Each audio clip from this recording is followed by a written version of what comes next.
Stacy. Yeah. I was going to introduce McKenna. All right. Our first speaker today is Stacy Demalski, and the title of her speech is Selecting Your Topic. Stacy has been a Toastmaster for 4.5 years and is currently working on her Advanced Communicator Silver Award, with her ultimate goal of becoming a Toastmasters accredited speaker. One of the criteria to completing the Advanced Communicator Silver is to give 2 speeches from a Toastmasters educational series. To fulfill this requirement, Stacy is doing a speech today from Toastmasters Better Speaking series, which is a set of 12 speeches that offer tips on how any presenter can improve his or her speaking. The speech from the Better Speaker series that Stacy has chosen to give today is Selecting Your Topic. Because Stacy is a popular public speaker and blogger, people ask her all the time where she gets her ideas. Her reply is, coming up with topics is never the problem, she says. It's finding the time to write the blogs or speeches that's the challenge. If only I could clone myself, I would be so prolific. Today, Stacy shares some of the dependable techniques she uses to get inspired to write. Many of her suggestions come from her popular writing class, Jumpstart Your Muse, which she teaches at the University of Utah and also independently as part of workshops. Her speaking goals today are: define the purpose of the Better Speaker series in her speech introduction, personalize the pre-design Toastmaster speech using her own experience, use visual aids smoothly and effectively, and avoid using notes. Her speech today is 10 to 15 minutes. The green light at 10, yellow light at 12 and a half, and the red light at 15 minutes. Please put your hands together to welcome Stacy.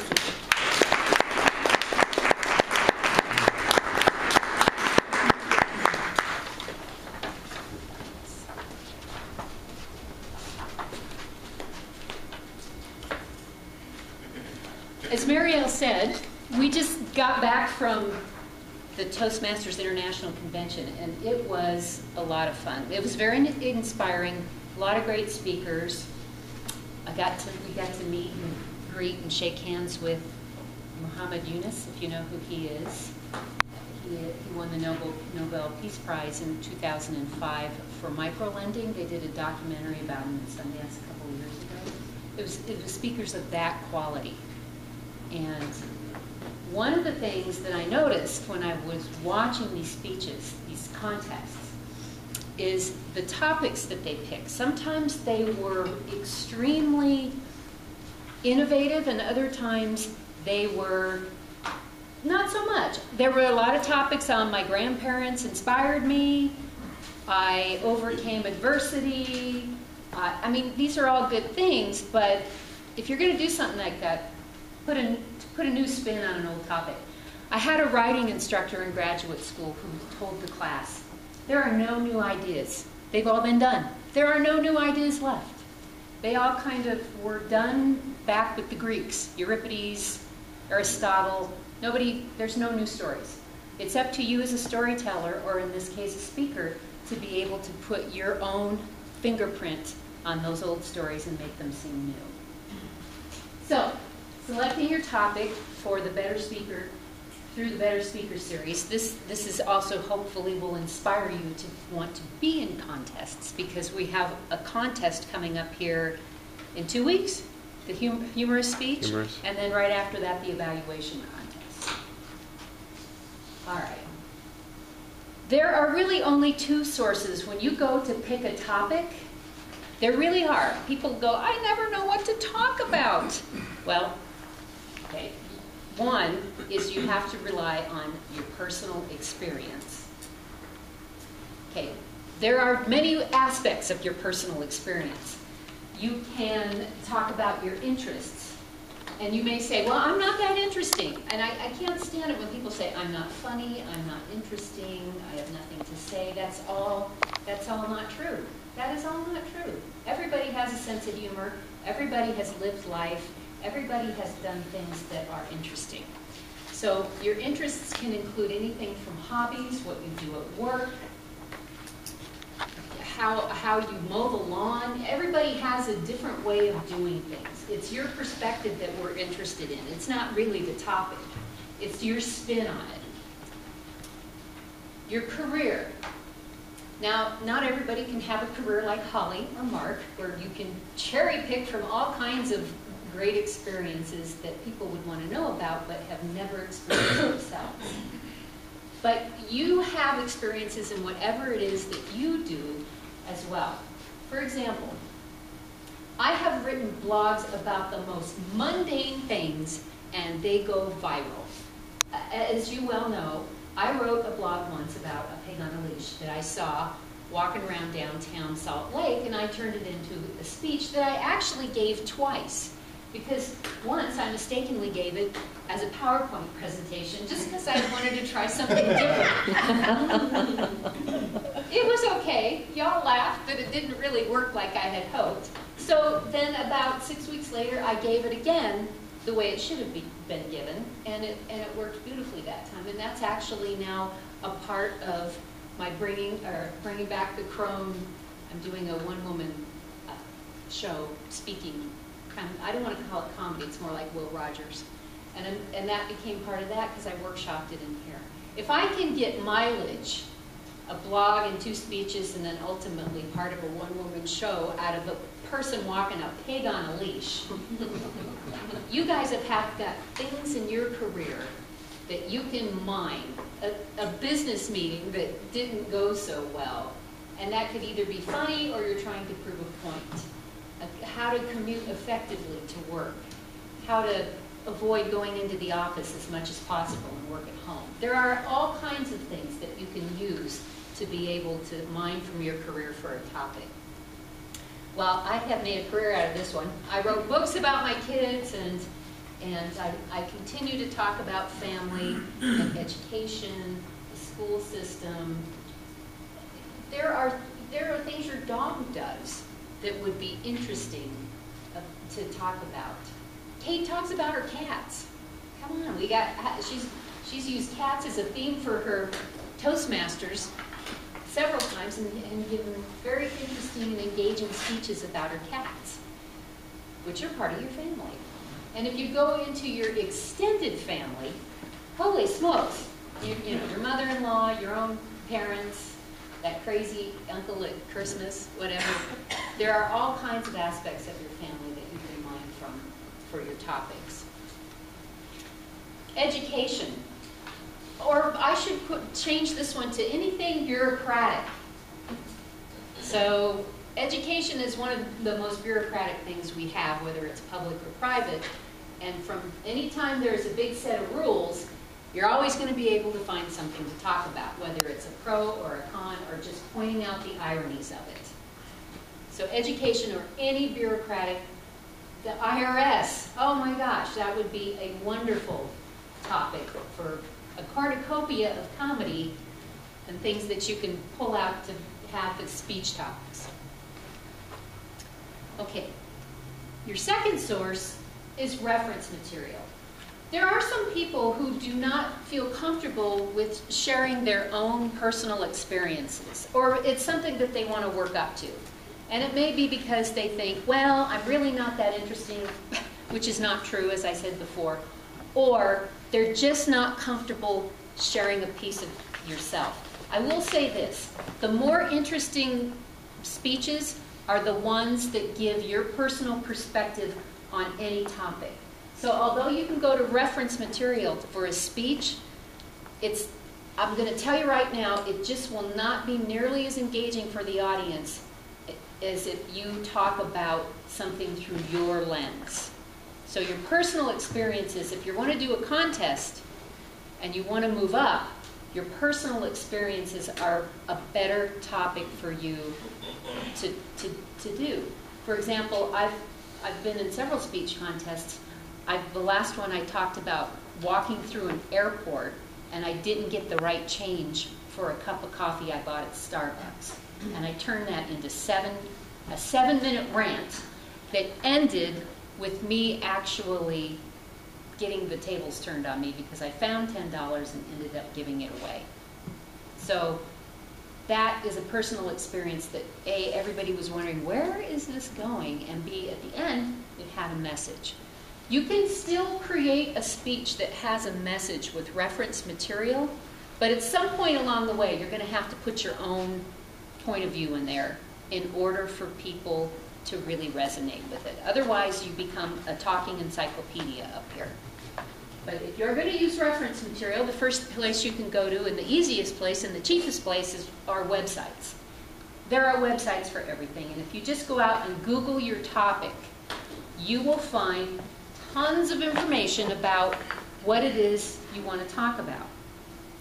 But the trap that you might fall into is that you just get up here then and start reciting facts. We've all seen speeches like that before. You may have even given one where you say the 10 most horrible things that you could do when you get up in the morning if you don't want to be late for work, or these things. Instead of saying that, instead of listing the 10 things that some website has told you, the better way would be, my personal experience is, if I don't do this, this, and this when I get up in the morning, I will be late for work. If I don't get up early enough to go scrape my car, if you put yourself into it, your reference material will come to life. Books, obviously, books are another way that you can find whatever it is that you need, that you want to talk about. There is always the old standby encyclopedia, which really doesn't exist anymore. That's all online. Although I was at a garage sale a couple of weekends ago, and there was an entire set of Encyclopedia Britannica. I would have bought it, except I don't have the room anymore. I don't have a big enough place to hold that many books. That set of encyclopedias probably sold for $1,000 back in the day. It was going, the whole set, for $10. Oh, I know, but you can have it all online now with the websites. If you are going to use books, what I suggest when you give your speech is that you bring the books in. So if you have interesting books that you used as reference material, bring them in, show them, maybe pass them around. It gives another level to your speech. Magazines. What the heck are magazines? I get mine all online through Amazon. But again, you can use National Geographic, that sort of thing. And you can use them as visuals. It is kind of nice to have something to show. Newspapers. Again, not sure what that is since I have a Kindle. But the Wall Street Journal, the New York Times, those are all valuable and dependable resources. Okay. I brought this to show you. Okay, I'm still old school.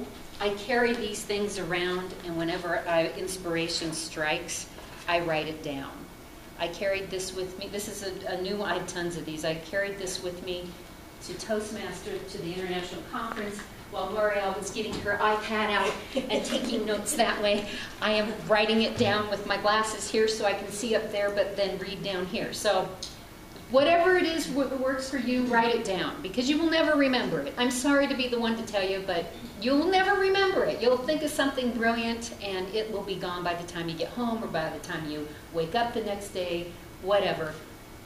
Write it down whenever you are inspired, because one thing can turn into a beautiful speech.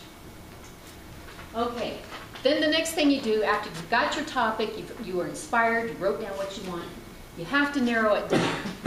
Because you can't be all things to everybody. So you have to define, who are you talking to? Who's your audience? Are they young? Are they old? Are they professional? Are they students?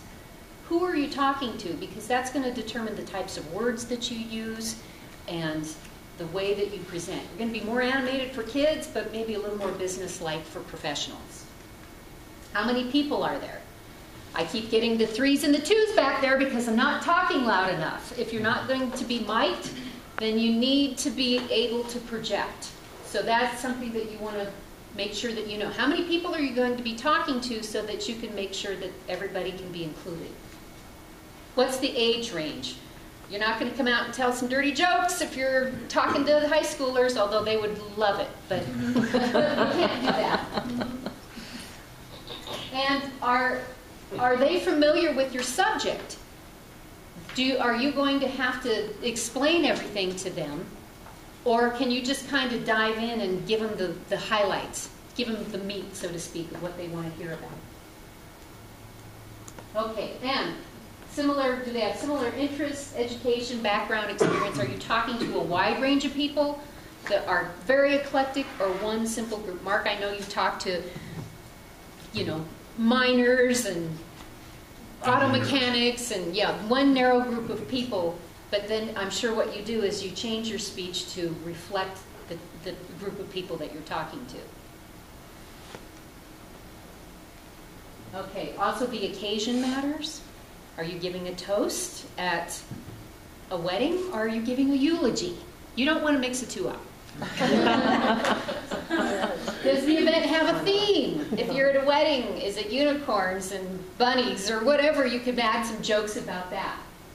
When are you scheduled to speak? If it's going to be right after dinner, you better get up there and be really engaging, because their food is digesting and all they want to do is take a big nap. And what will happen after your speech? Are you going to go sign books in the back? Are you going to go mingle at a happy hour? Are you going to sit down and be quiet? Because the way you end your speech is going to lead into that. So you want to make sure that it's appropriate. You want to add your own abilities. I'm really good at basketball. I'm really good at skiing. I'm really good at standing up here and yakking at you all. So you want to include your abilities. You want to make sure that when you do so, you add enthusiasm and interest to it so that they can be all excited about seeing you. And your knowledge base is important. If you are an expert, then go ahead and say that you're an expert. And that doesn't mean you have to have gone to school for it. You could have become an expert through life experience. That's just as valid, if not more. Are you an authority? Like I said, don't be afraid to say, yes, I'm an authority on whatever it is that you're talking about. People will respect that. Be specific whenever possible. Is the topic specific enough for the time allotted? So how much, the time that you have to make sure. I know that light's all messed up. I have no idea where I am. Oh, okay. You want to make sure that you have enough time for what they give you. So if you have an hour speech and they go, well, we only have 30 minutes, and you need to do some paring down, or vice versa. And do the subpoints support the topic? For example, I have be specific, but then I have all these subpoints. Do they make sense? Or are you just using this as an opportunity to move on to another topic? And if so, what can be cut? If you have to go from big to small, what can you cut out, but still, there's a lot of rewriting involved in doing your speech. So in conclusion, when you go to write your speeches for the contest coming up, you want to depend on personal experiences, and you want to, plus resources and plus consideration equals an excellent speech topic, and you will go on to win lots of contests and represent this club well. I'm Toastmaster.